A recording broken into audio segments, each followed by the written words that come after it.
I haven't seen this much guy liner in years and years. And you know what it brought me back to, Abe? What? It brought me back to the first time that a friend of mine purchased the Killer's record Hot Fuzz for me.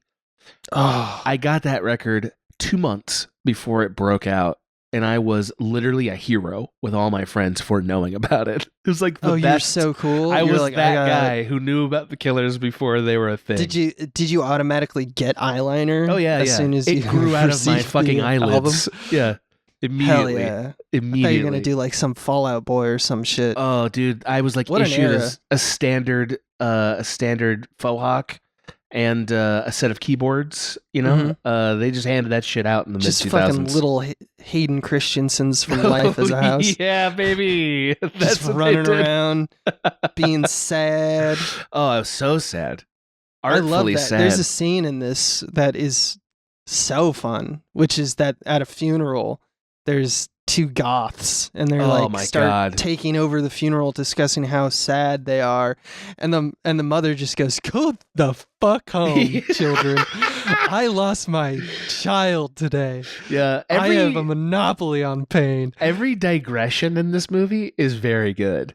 Yeah, it's Like- very Diablo Cody. Yeah, and I see how that might be annoying to some people, but I think it's very funny. I thought there's a few really good ones in this yeah. one. Yeah, I like it less when it's Juno. For some reason, Sure. that movie didn't resonate with me as loudly. I think it's because the twee. I'm not the biggest. We all know I'm not a big twee guy. I also think you don't like writing that draws attention to itself in the way hers does. Yeah, the one thing I will say about the movie we're covering here, Jennifer's Body, is that I could use I could have done without the narration, which I know is That's hilarious funny. because that's like Yeah. so much movie. But like, really, what did she say? Not Well, a ton.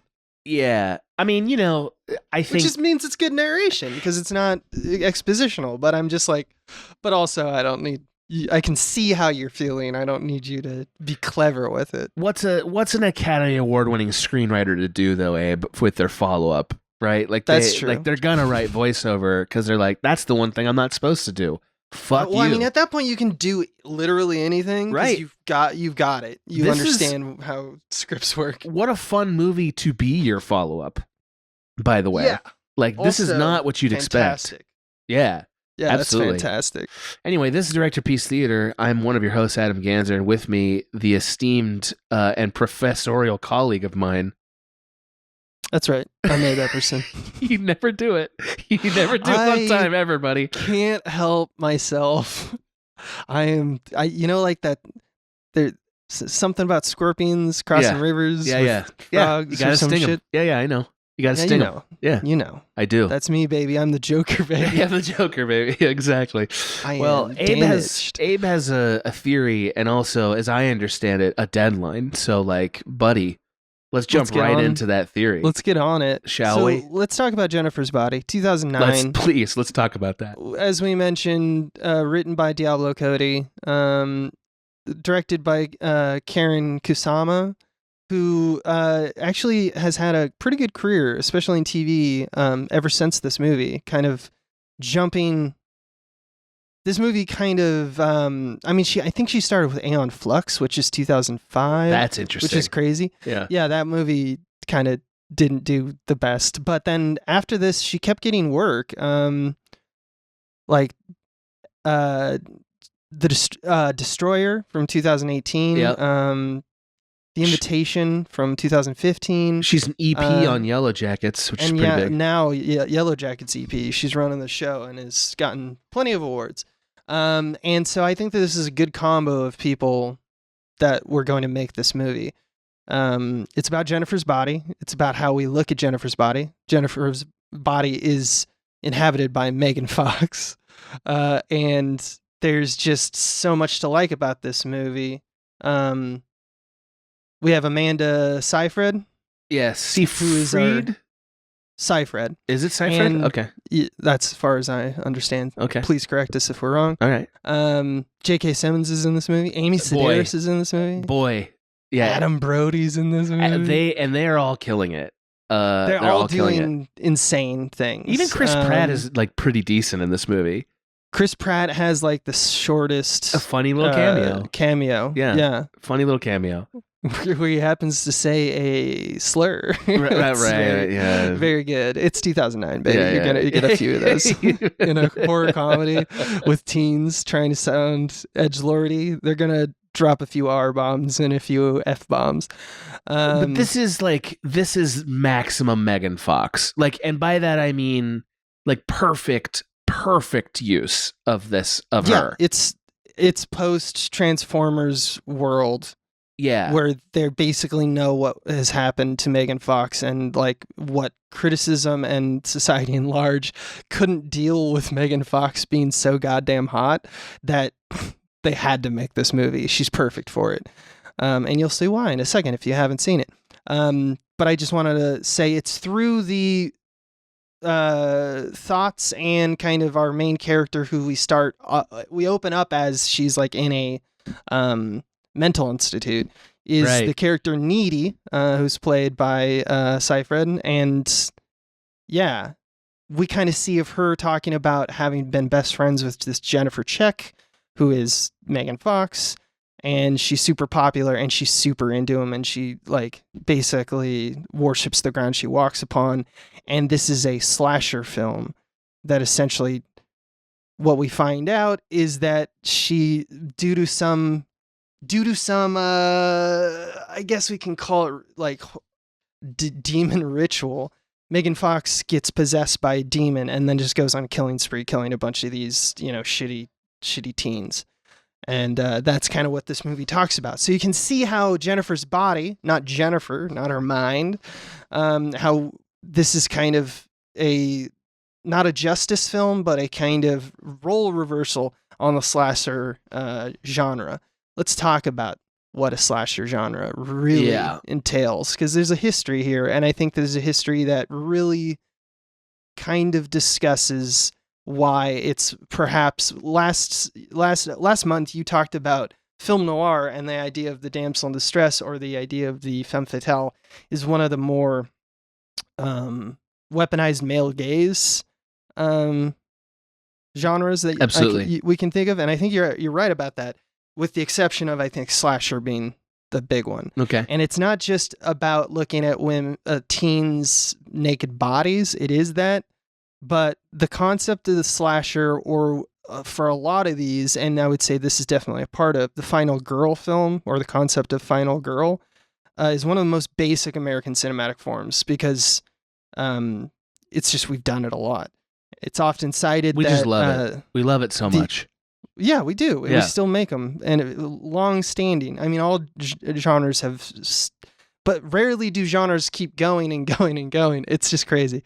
I would say that they were like, or it's historically pretty well known that the Italian giallo films, which are these pulp kind of films that came out in this 60s and 70s, and the reason they're called giallo is that's how you say yellow in Italian.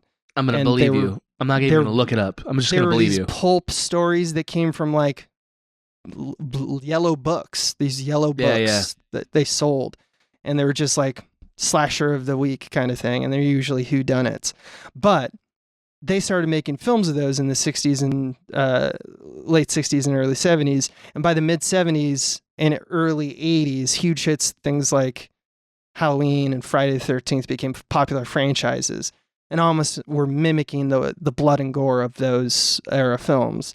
And like most genres, their essence was pretty simplified, but the rules were formed for the genre. And even successful critical darlings and the schlock it kind of inspired were heavily ingrained into a frankly puritanical system of rules. That's what I wanted to get into. But before I really deconstruct that, and aside, we have memes about who dies and who lives in slashers. Often the exercise becomes like a whodunit because we grew tired of just like senseless gore. Think of like Jason. Sure. And because of Scream. I'm not docking... Yeah. Well, we're going to talk about Scream. Okay, great. Scream. Not docking senseless gore, but trends often are influenced by like just new things being made, right? Movements away from stuff, movements towards stuff again. And we have modern films that are throwbacks like of the current age. to the assembly line kill all the teens movies subgenre that was born of Jason and Halloween. But one of the most recognizable story tenets of these brands of slasher is that sex is murder. Right. Whereas in a slasher film of old, it's like a covenant that is broken with chastity. The whole final girl was typically a virgin. And this movie, in a similar way to like something like It Follows, sex chases you. It's not like you break a covenant and you get killed. It's literally the sex is the monster. So the flip is that instead of an external force punishing teens for premarital sex, which is the puritanical rules that I was kind of talking about that slashers did in the early days, it's a woman punishing shitty teens because of the male gaze. Now she's not a woman; she's a succubus, right. But it's the movie's title, right? It's not Jennifer. It's not like a revenge story. It's just look at Jennifer's body, you're gonna get killed. Kind of like that's the covenant that we're reassigning. It's very Medusa. You know what I mean? Like any glance kills. Absolutely. It's kind of what it's about. Yeah. Yeah. Another aside about horror comedies and like in the 2000s, there's a boom of genre blending. Like even movies that were deconstructing horror, and usually it was a horror comedy around this time. Like I'm thinking Shaun of the Dead. Right. I'm not trying to knock Shaun of the Dead. It's just not like this film because it was still married to this kind of heteronormative view of things. It's a zombie film, but even Shaun's subtextual conflict in that movie, our protagonist, is that he needs to become more, is not like the on-surface value, like not the subtext, not like, oh, zombies. That is Shaun's main thing that he has to get across. But the second thing, the more like narrative thing to his emotions, is that he needed to become a more committed adult in life, mainly with his girlfriend. It's not the same as teens fucking on a lake, but it's pretty standard growth arc for male protagonists in a comedy. I'm saying that this movie is unique, that in 2009, it's coming out of the gate going like, we're not going to give a fuck about that. In fact, we're going to do several scenes that are going to try to essentially deconstruct that or show you on screen something you haven't seen before, because we don't care about that journey. I would argue it's like a Get Out. Like it's like a using the genre to say something important about society in a way that films don't often do. Yeah, and this one was kind of, I think it's getting a reemergence. I don't want to say this is a cult film. I've not seen anything online that has argued to that, but I would say that this movie is definitely it's remembered against all odds. It's becoming more remembered the more it goes along. Yeah, kind of like I don't know. There's just a sea of like cult hits that have yet to really come back. Like I know we covered Josie and the Pussycats on this podcast. We sure did. Yeah. And stuff like that. And that I think is in the same category. It's everyone who watches it again from 2024 eyes is like, whoa, shit, is this good? Like, in any case. Yeah, I would, this movie, if you skipped it in 2009 because it looked like it was an exploitation film or something, which I could see a lot of people doing, it has a lot to say. And like a lot of stuff you're like, oh shit, like this movie was ahead of its time. That's what I think is happening. Yeah, it's, in fact, criticism of this movie kind of went exactly how you just kind of I bet discussed it. Of course. And the kind of final setup that I want to do before we really get into the movie is that the reason I mentioned the whole whodunit stuff is that they were never... another thing about horror movies is that they always informed a twist. That wasn't always the case early on. Again, Halloween, Jason. Right. I mean, I guess Jason has a pretty big one in that it's his mom kind of thing. But spoilers! No, you're right. But it's like not really, doesn't matter. It's there's a lot of movies that did twists and stuff like that, but I think that we really got that once we did Scream, and that's when in the 2000s at least everyone was like, we got to do that, baby. And so it's less that it hadn't been done before, but it was more that twists really kind of picked up, and this is 9 years after or 9 or 10 years after Scream, it makes total sense that this film would be like of that trend. They would have a twist of some kind about who's who, and like who's a part of the murder or something like that. And this movie does not do that. This movie is an anti-twist. It refuses to do the thing that is of convention at the time. Slashers typically in this era would have a twist, and I guess in this movie, in that space structurally, we have a sequence where Jennifer explains she's a succubus, but we've shown that that's true 15 minutes into the movie. It's not new information. It's just new information to Amanda Seyfried. So again, like, I would argue instead of twists, it actually has readings. Yes. You know, like that's what makes it so interesting. Yeah, and so that's unlike the genre as well. And much like you talked about within In the Cut in our last episode, it's a hodgepodge of ways in which you take the genre and replicate enough of it so it still feels like the thing, whether it feels like a neo-noir or it feels like a slasher. You do these things so that people go, oh, it's like a slasher. But then you subvert things by choosing elements of that and say, no, not at all, like, or the opposite. Usually it's the opposite with things like, well, instead of the murderer being a man, it's a woman. That's a very obvious, simple one that this movie does, but that's not all of it. And this is one of those cases with the twists thing where it's like, even in terms of the convention, it may be actually hearkening to an older version of slasher than the modern, at the time this was made in the 2000s, what the slasher was doing at this time. And I think that's interesting because that makes it a, kind of outlier even amongst its own peers. But let's talk more about ways in which this is an outlier and what it's up to. So let's jump into the kind of like the technical attempts to subvert or quote that we find in Jennifer's Body. Rad. One of the things which I was very giddy when you were talking about wide shots. Yeah. In film noir, because it's almost literally the opposite to like the way in which the trope is being used in this case, because wide shots mean different things to different genres. Whereas noir, it's almost always trying to set up this concept that, the world, we're compressing the world and making it an auto-wide in order to kind of like simplify or make an icon out of the person inside of it. You're more distracted by a wide shot because there's more in focus and there's more to look at often.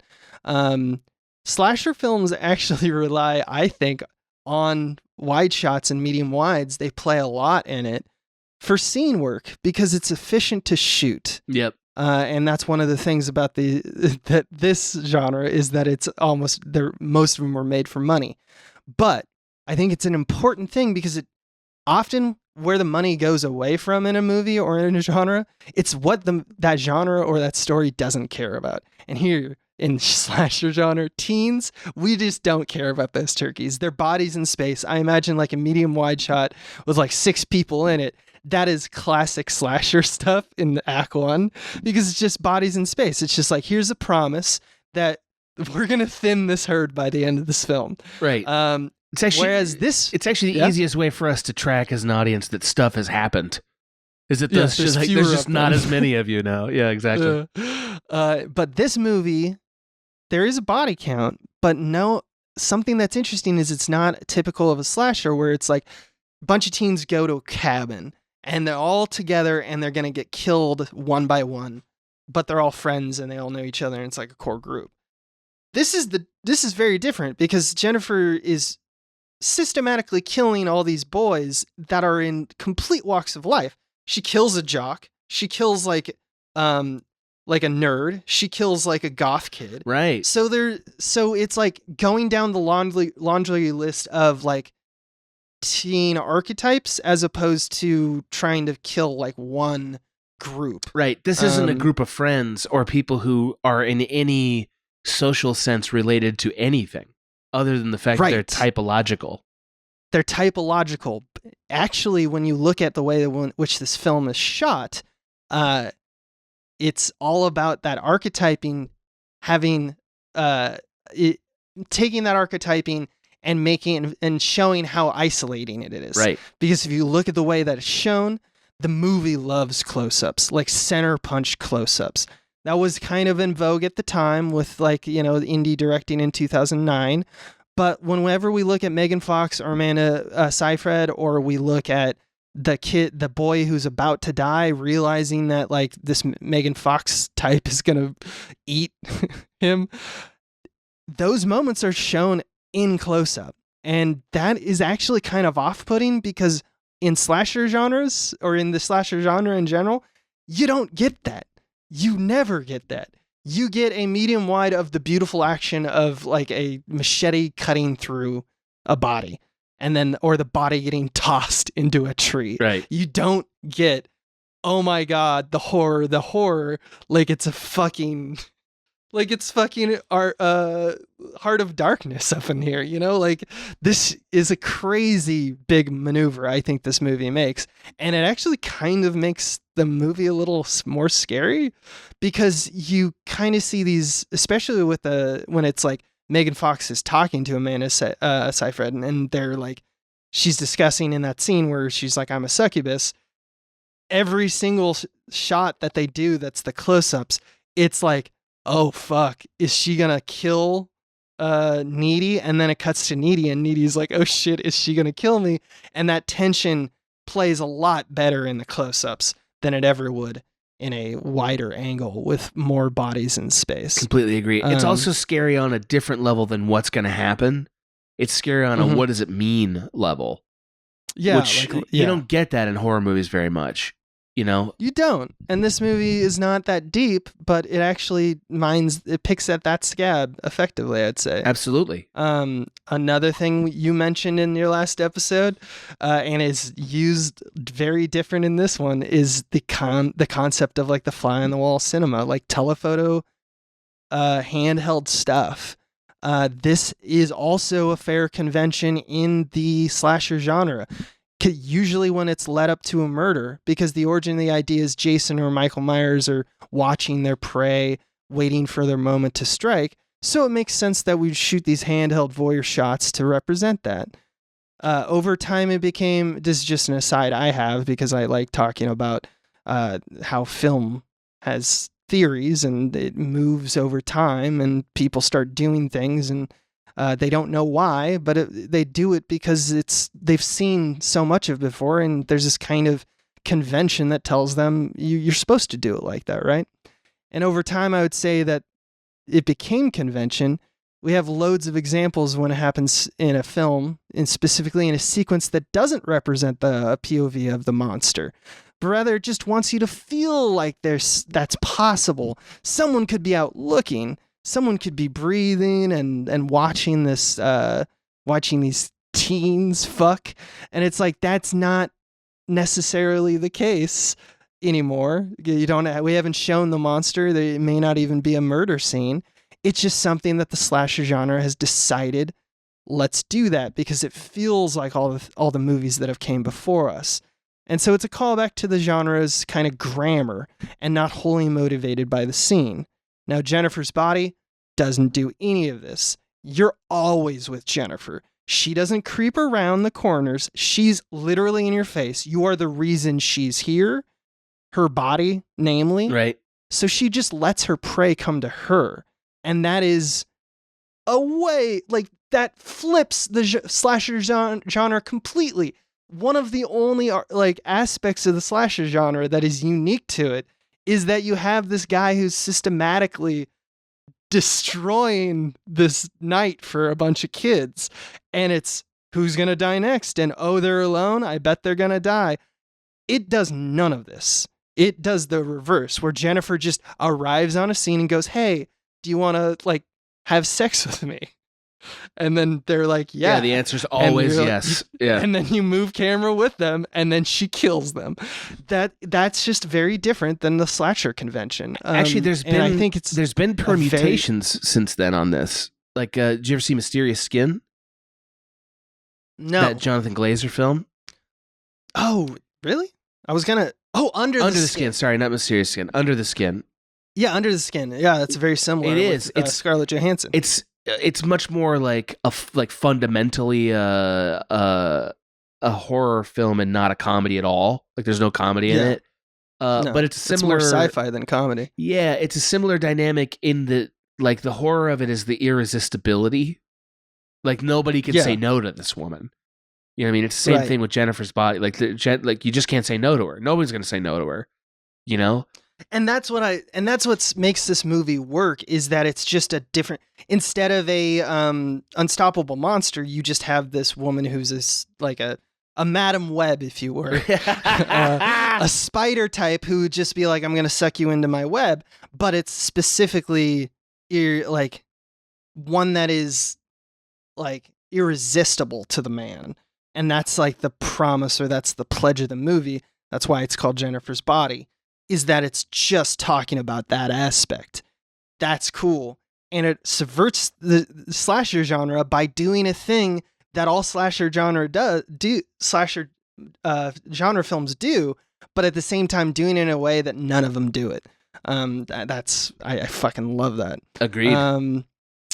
Also wanted to talk about saturated color palettes. It seems that in this movie, you get a lot of representation of those archetypes of like the jock has the team colors. He wears the team colors all the time. So does Jennifer, because she's actually like the flag spinner. She's a cheerleader. But we also get, there's a lot of blues and purples and yellows, which is the color of the school.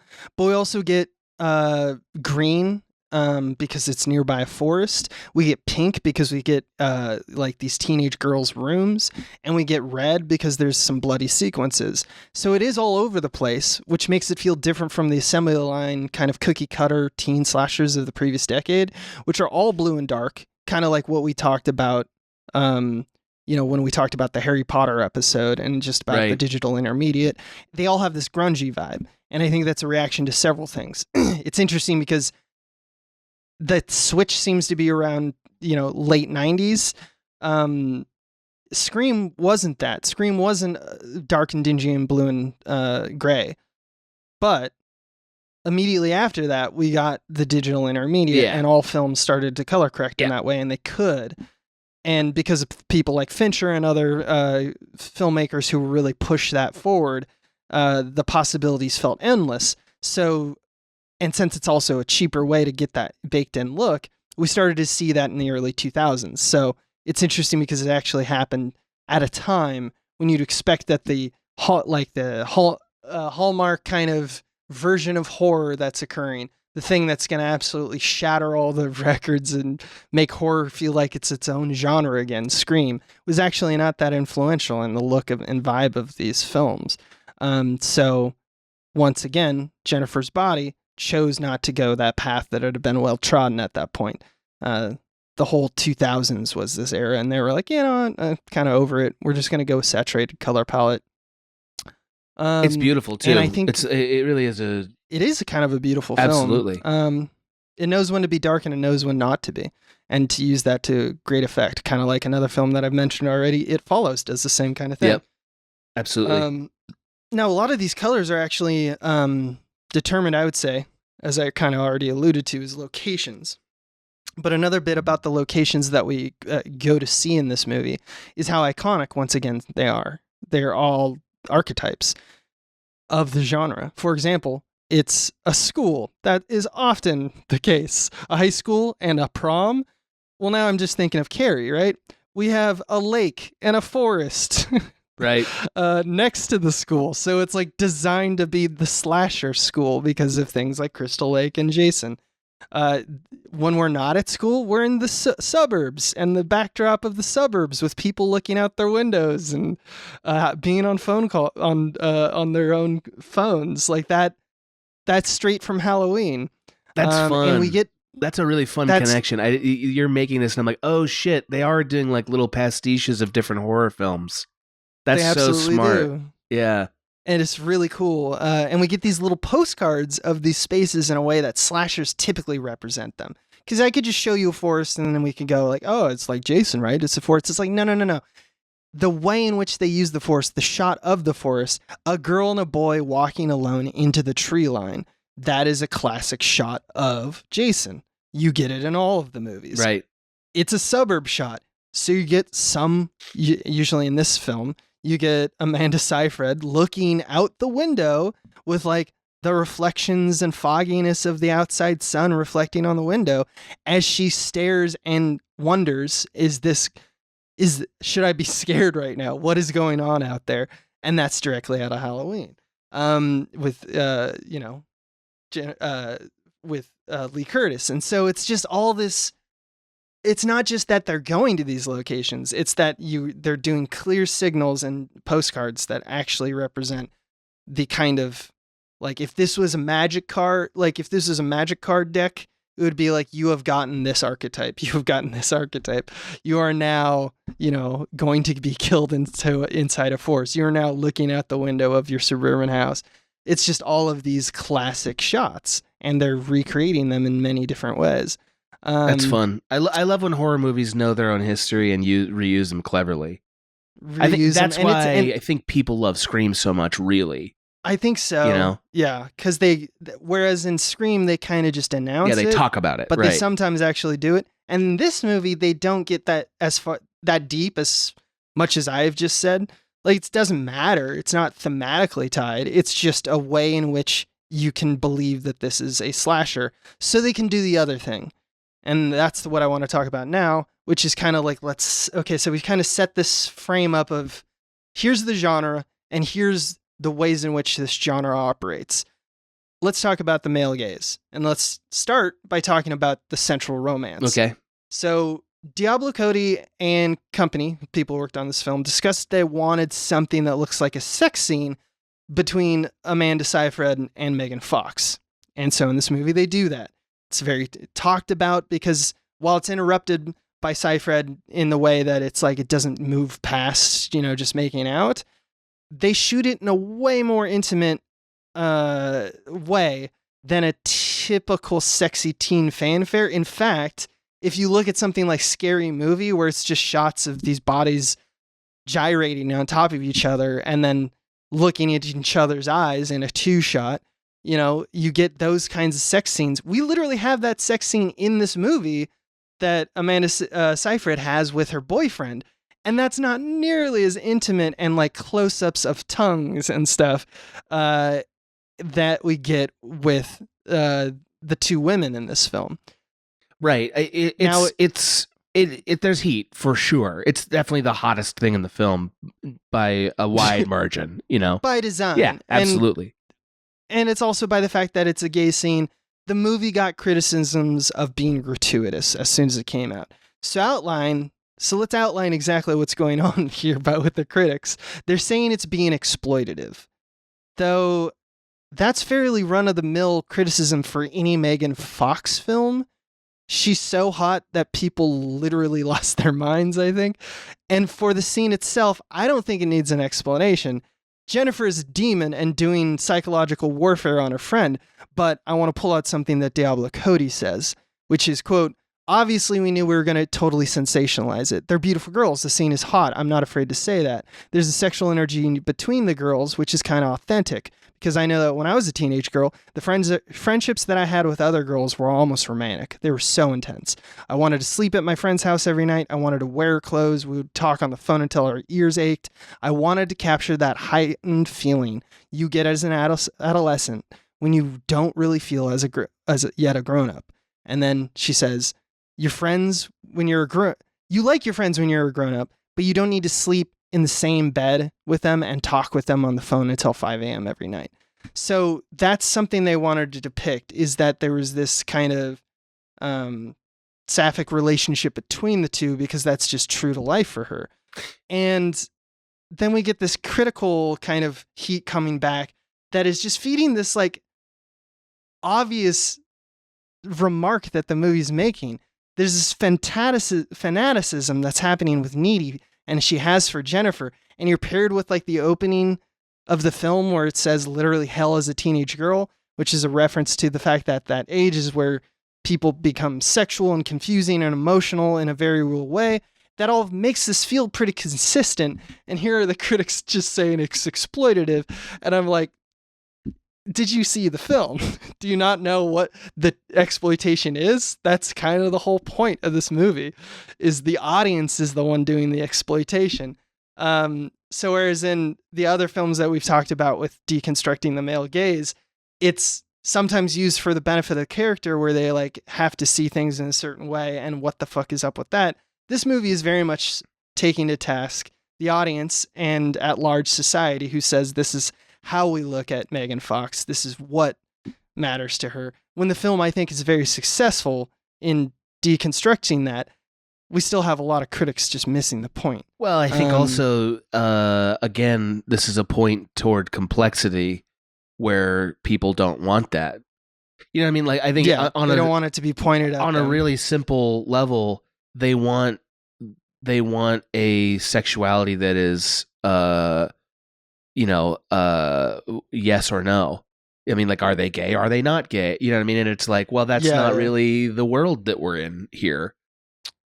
Yep. You know? And it's so just think about how far that is from the beginning of the genre.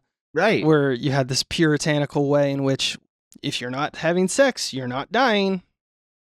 Or otherwise a big hulking monster is going to come and stab you, so don't have sex, teens. This movie is literally going out of its way to say the opposite. It's great. Also wanted to go on to Diablo Cody. Another quote that I had that I really liked, that I found, is that she noticed that, quote, the last survivor standing in the typical horror film is a woman. And because of this, she felt, quote, horror has always had a kind of feminist angle to it in a weird way. And at the same time, it's kind of delightfully exploitative. So she's literally saying what we're saying, which is that, I mean, the title says it all, but it's like, it's a feminist genre, arguably. It's also an exploitive genre, arguably. Both these things can be true, and she's navigating this space with an aplomb, I think, just because you're essentially trying to reconstruct things and point out that's bullshit over there, but I like this, but that's bullshit, I like that. And that's kind of, to me, when you're doing a genre blend, that's exactly what you're doing. It's a real high wire act she's doing too, because like on a fundamental level, she wants us to sympathize with the antagonist of the film. You know what I mean? Like that's a challenging thing to do. It breaks our sense of movie symmetry. I think that's another reason why people got so upset about about the sex scene between Seyfried and Megan Fox is like, because you're not supposed to want to sleep with Darth Vader. You know what I mean? Like, and she is Darth Vader at that point. It's not, like that. So it breaks our sense of morality. I think you're absolutely right. And I want to keep going. Yeah, sure. There's just two other maneuvers I wanted to point out just for people who have yet to see it or want to watch it again after a long absence of viewing it. Several lines of dialogue that are super self-aware to the genre in like a postmodern way. One of the ones that made me laugh is that Megan Fox surprises Amanda Seyfried like in her room like a freak on her bed, and she starts screaming, obviously, and then Megan Fox goes, "Stop it with all the screaming, you're such a cliche," which harkens back to Scream, and where the game loop there, so to speak, was to call out the tropes while they're happening. They're doing that, and this movie's full of them. It's like, it's just a lot of fun to spot ones where it's like, oh, they're literally making it seem like it's a slasher movie when it's actually not, in that scene. And then the other thing I want to point out is that this film is sneakily technically difficult to pull off. That's interesting. Like, there's solid looking craftsman shots. Like, there is the funeral for the jock that happens at the school. And it's this long tracking oneer that dollies over a time lapse of flowers that wilt at the shrine of the football kid, and it's super impressive. There's also the tongue burning. Jennifer is literally on the phone with Needy, and she's just like, "Oh, I guess I can't die," kind of stuff. Like, I'm a god, and she's burning her tongue, and it's kind of it looks great. It's really well done. And there isn't a huge reliant of CGI on this movie. There is one or two for the scare tactics. which, you know, is arguable that it's probably why that it feels like a 90s slasher than a 2000 slasher. But there's just quite a bit of shots that go harder than most of the movies trying to subvert things go. So kudos to Jennifer's body. I love the moves. Yeah, there's not a lot of great moves in this movie. Like a lot of moves that are like little reveals. That's not how this move would normally go. Yeah, it's not. Like a lot of push-ins when you wouldn't think, and side dollies to reveal things that are just sort of not standard for horror films. You know, because standard for slasher films are typically how can we keep this low budget? So it's like show that angle, and then show the death scene. Let's get out of here. But let's kind of change gears again. I just want to mention that because the nerd in me was like, oh, that's kind of cool. But the goal of the satire, to me, all the stuff that we kind of been leading up to, comes down to some fundamental postmodern aspects that I think this movie does right.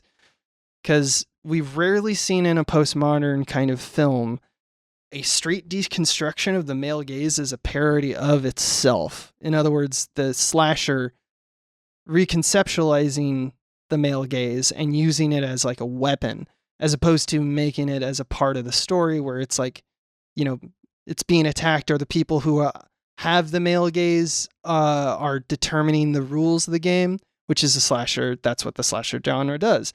This is not done in a way that chastises the objectification while it's doing it. And that kind of does confuse things for some people, I'd say. Like, personally, it took me a bit to know exactly why I was, like, how it was stringing these threads along. Like, and for an example of that, I'll go to, like, 2022's X or 2019's Ready or Not were made in this post-Me Too world where there's no ifs or ands or buts about it. We just wanted to see a lady destroy some douchebags, right? Now here, Jennifer is confusingly both a victim of possession, but fulfills the role of the monster herself, and she's definitely not the hero. But as you mentioned earlier, we sympathize with her because of these things. And I'd say that, like, while X is the closest we've gotten to this film recently, we haven't seen really a film much like this. I know a lot of people argue that I think in 2000 Ginger Snaps came out, and Heathers was like in the late 80s, right. I want to say. And those films are similar somewhat in that they are feminist protagonist films. But this one is specifically trying to take a genre that has been well known to show women in a very particular jagged sense of how you can exist, and flips that completely on its side. All those films you mentioned are a lot less ambiguous than Jennifer's Body.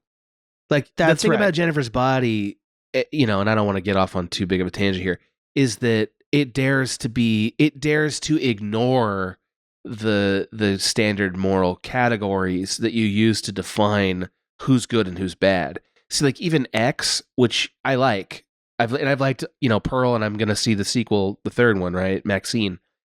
X goes out of its way to show you why everybody who's in this movie deserves to die, so that they can be killed, because it doesn't want you to have complicated feelings about it.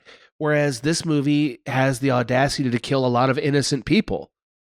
You know what I mean? Like those. Yeah, the demon, and that's not Jennifer. The demon is the only thing that is wrong in this movie. Everyone else right, is exactly, just because you know Megan Fox was made into this against her will in a terrible scene. Exactly, and that's, you know, what we've done with Megan Fox. Right, it's perfect. It's such a perfect. Again, it's so perfectly cast, and such a perfect reflection on the way we use, you know, the hot actor of the moment, like Megan Fox. Right, but yeah. like if this was made today, this would be Sydney Sweeney, right? Absolutely, but even Sydney Sweeney. Well, yeah, maybe. Okay, sure, Sydney Sweeney. Why not? But also, we all exist in a world after this movie. Like, I think this movie kind of carved out a space that made us think a little more about the way we treat these kind of people. Hope so. Yeah, I mean, again, I just like, there's not a lot of movies where you are asked to feel both ways about everybody. You're asked to feel both ways about the antagonist, who is a vampire and murdering people who did nothing wrong, and feel both ways about all these boys. They're like a little douchey, but none of them are in any way They creeps. always are- They're all like just dudes being like, okay, sure. There's catharsis in every one of their scenes. You know, even the jock who we don't learn much about. The only thing that we do know is that he loved his He bro. really liked Craig.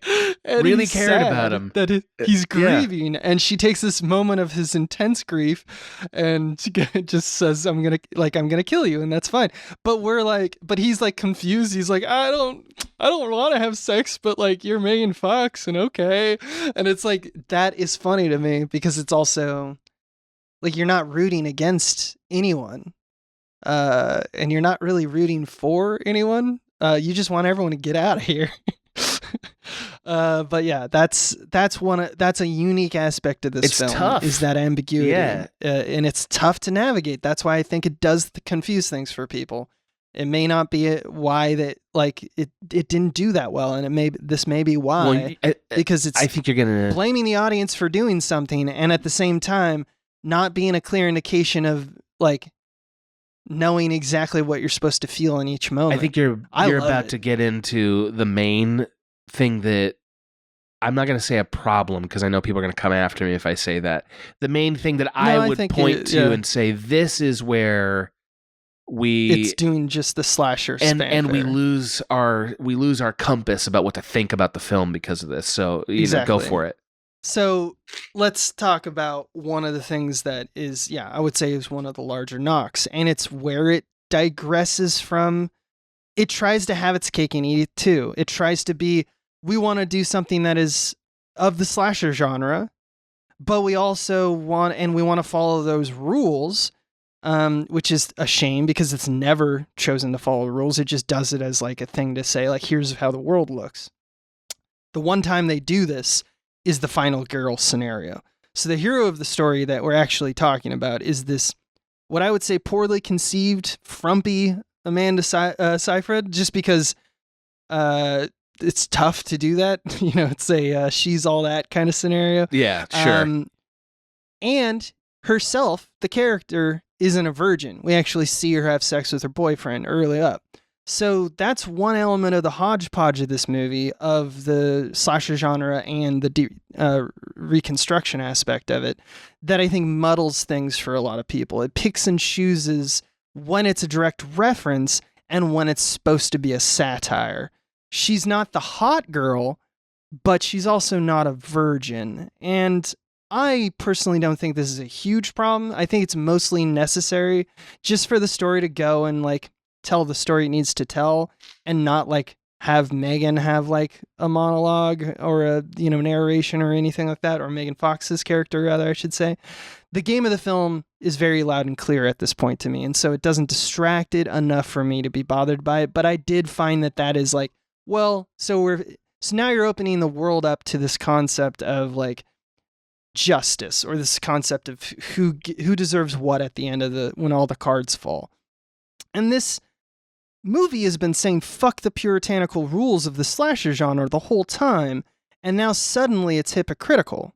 Because these movies, yes, they're all tits, and then we stab the tits. They want to have it both ways. And I think truly this movie isn't just what if the tits do the stabbing. It's not. It's more than that. It's fiercely bisexual during a time that wasn't particularly popular.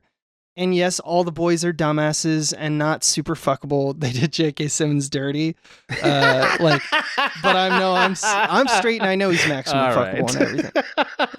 But that's precisely the playbook of the '80s teen slasher, and it didn't change in the '90s. So the role reversal is very thoughtful, because I think that there's an effective idea that the sex is the horror. She's killing you when she has sex with you. It's not an enjoyable fun time that we all get to enjoy, and then in the afterglow regret and punish these sinful teens, which is where it started. And this is one moment where they kind of decided to do that. And in Act 3, I think this movie does kind of fall apart, where there's this whole bit where, because she gets bit by the demon, she now has demon powers and stuff, which I'm like, all right, didn't know it worked that way. So it's a little kind of muddled up, and I think it's because you want a feeling at the end of this movie that it's not just the saddest thing that has happened to a town forever, you want some kind of success where she's like, and now I'm going to go and kill that band, that Adam Brody's band who did this to Jennifer, and going to get some form of justice, because it would be terribly sad otherwise. And that's a shame to me, because slasher genres don't give a fuck about that. Slasher genre films are just like, there's a bunch of kids, they all got killed, the end. Just do that. Just do that, right? Well, and they decided not to. But I love it because they make you ask a question you would never ask in a film like this, which is, what is actually happening? You know what I mean? Like, I think this film does make you ask that. What is actually happening? Or maybe another way to say it is, what does it mean? You know, because like when it refuses to do the conventions in a way that is satisfying, because that's the thing. When you make everything morally ambiguous, you're refusing to satisfy us. Because those things exist for our satisfaction. You know, murder is satisfying when it feels just. It's like, oh yeah, comeuppance. Yeah. So like this film, and I think there's a ton of readings, right? Like I think there's a reading where it's all about female jealousy. I think there's a reading where this is just sexual trauma and what that does to people. There's so many readings, but like I think the thing that interests me the most about it is still that like every single person is victimized by this act this band did. This band that's exploiting literally everybody. This band is exploiting the fire. This band is exploiting this woman. This band is exploiting the aftermath of the fire. Like just these like awful people who are sort of like above the society that they harm come in like vultures and create a lot of pain. Yeah. Like they ruin this attractive young and like frankly somewhat innocent. She's very different before the ritual. You know, like there's an innocence to her actually. There's an innocence to her, even though she is saying like horrific things, like she is in control and she knows she's in control. It's not like she wields it with like some kind of sick, vindictive spirit. Yeah, she's like, earnest. oh, life is easy for me, and I don't care if it's not easy for you because I'm the star of the show. Because I'm immature. But that's just immaturity. Right. That's not actual like. She's not being cruel or and then deceitful. What's so interesting about that, and I think there's something deeply compassionate about this film in that way, is that once they rip her soul out, her soul's gone. Yeah, right. So they kill her in a sense, and so she goes and kills, and every person she kills is also a person who probably wouldn't have turned into that band. Never nobody dies except for her, who did anything wrong. In fact, she picks up in the very beginning, she's like, these guys are different. They're clearly from the city, is how she kind of says it. But she's just like, she's dealing with these total, like, people who are equally attractive, and she just doesn't see them. I think there's some element of this reading where it's also like the bad boy, the person who is actually the most dangerous is the person that you want to be with. Right. There's something in that, especially for like a small town person. And I love that would probably be sexualized. And I love watching fantastical. The spider web of consequences to people from that guy.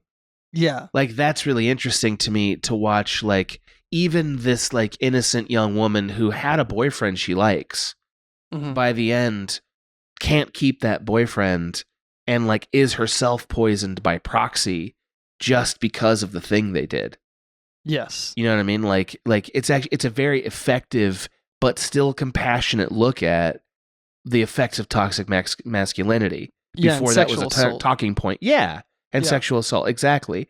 And that's like the most obvious reading, but it still bears discussion. It's still very like when you start to see about how like this cycle of trauma persists.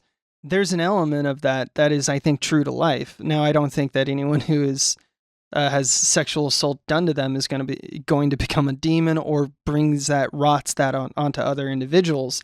But it does, like you were saying, it rips out her soul. She's now forever changed, and who that person is now no longer in the control of who Jennifer was.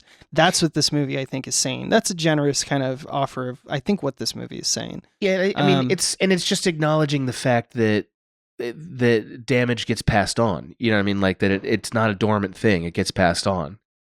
and I think that's a very powerful message done in a really artful way that matters, and like I also think the bisexuality, I think Diablo Cody's sort of winking at us about that, because like I think she knew she couldn't in 2009 admit that like this is actually the story of two bisexual women who couldn't come out.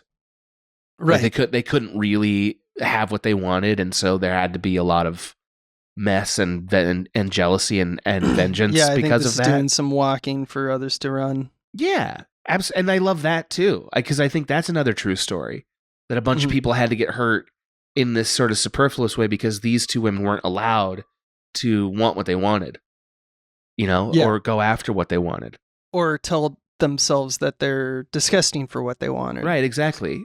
Absolutely. So it's a great movie. Like, even though it's not immediately satisfying in the way that a great slasher is. Like, It Follows, where the visceral moment to moment of it just super knocks you out. Like, this movie sometimes doesn't feel good for you to go back and think about what it means. Yes, and I love that about a lot. Yeah, I do love that. I just wish that they took it all the way home and were like, yeah, everything sucked. It all sucked, and it just sucked. Yeah, no one got justice. Like, you want it to be a bleak, nihilistic film. I think that's why it's often put on the same B movie kind of slasher shelf as Drag Me to Hell, which is the Sam Raimi film. Yeah, but that film's came out around clever. This era. That film's like clever more than it is clever, meaningful. But like that still is the same thing when it's doing its little satire there about like the preconceptions of a lot of these characters. It decided in its last movement to be like, and then that's what happens when you're dealing with demons in hell. You don't get a happy ending. You thought it might have happened. It was never going to happen. And I think this movie could have had a gleeful ending, which is just like, yeah, and the demon, I guess, won. Just killed everybody. Like, I think a part of the ending of the demon is that the band comes back and they get murdered by the demon again, just because that's what Jennifer does. But also Jennifer takes care of half the town as well. Or not Jennifer's body kills half the town. And that would be pleasing to me. But I know that's a different movie. I think there's a lot to the moment where we discover Seyfried's murder of Megan Fox. Like, I think a lot happens there that sort of happens so fast you don't think about it. But that's like end of Act 2, right? No, that's the end of Act 3. Basically, she gets arrested after that. Like the rest of it, or that's like the end of sequence 7. The rest of it's just aftermath. So like I could have seen a version of the movie ending where the mask was sort of ripped off a bit more, or the onion peeled a bit more there in that moment, and like left with like, oh fuck, what just happened, and that's the end of the movie. That might have worked better for me. I don't love nihilism as a conclusion. I liked it in Drag Me to Hell because I think Drag Me to Hell is more disposable in a good way than this was. It's fair. So like, it was fine. This movie wanted to say stuff, and it does. So, that's fair. I just like demon shit. You love the everything is nothing. You love it. Also, movies aren't going to solve things for you. That's another funny. That's another thing that you believe that I think is interesting. Like this movie is just about like pointing at like we're talking about how it's doing this good work in order to kind of like showcase what the audience has been doing to people like Megan Fox forever, and just in general teens, sexy teens. And that's how they shoot this in this movie. They shoot Megan Fox in a very sexual way, specifically when the succubus is about to come out, and they undermine it by contorting the face or panning away to the shadows or whatever. The film is basically saying, "Oh, you like what you see? Well, how about a demon all of a sudden?"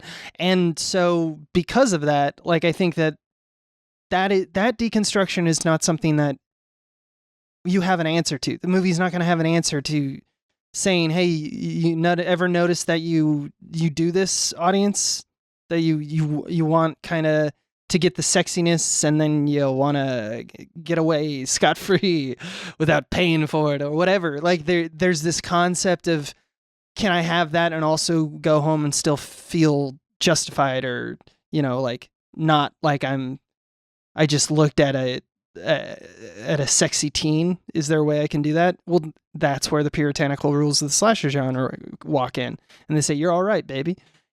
Now, the movie isn't going to answer that core concept that is in all humans, to objectify and try to get away with it and go to sleep feeling amazing about things. There's no solving that's going to be. So I find that the nihilistic effort is just as good as any other. That's a remarkable belief to me. Oh yeah? Yes, it is. I find that belief remarkable. Well, I mean, friend, you know that I don't want to extend this episode beyond its limits, but like, I think minimizing the impact of how even one small pebble in the tide of, you know, the avalanche of history, it has a meaningful impact, that's a strange belief. Because, like, I think you just spent the whole episode drawing the fact. Maybe I'm using nihilism. Nihilism is, I think, still probably the wrong word. It still has an effect. It's done its effect. Whether or not in Act 3, she gets the power from Jennifer after fighting her at the pool, and then she goes and kills Adam Brody, that is not going to convince you any way or another about all the other stuff. So it's not that it's... Like, that's why I don't think nihilism is perhaps the best way to describe it, because it's not like there's any point to the movie. I disagree with that entirely. I just, you know, like you said, I just laid this out. But I just think that there's, at this point, the most, just giving everyone a flipping off everyone is probably the smartest thing to do for this film. I'm going to push back on this, because it's based on this binary concept of mind changing, where a mind gets changed in a single moment by a single stimuli, when in fact I think that people's minds are changed slowly by a series of stimuli and by a set of emotional changes internally that eventually result in the one thing you experience as changing your mind. But it was never that one thing.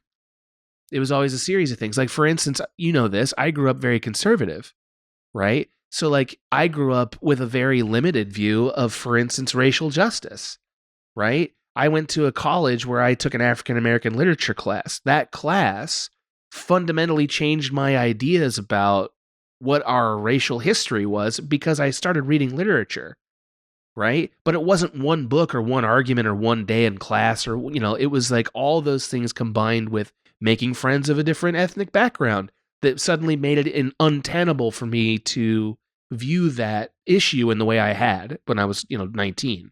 Mm-hmm. You know what I mean? And like, and all my experiences since then have helped to enhance that belief. But it wasn't one moment. It wasn't, Richard Wright's, Native Sons. It wasn't that, you know what I mean? Like, or Uncle Tom's Children.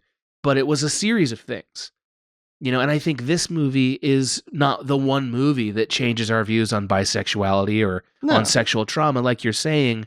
But I think standing proud of its message and being a part of a tide of us becoming more aware about those issues is a good thing.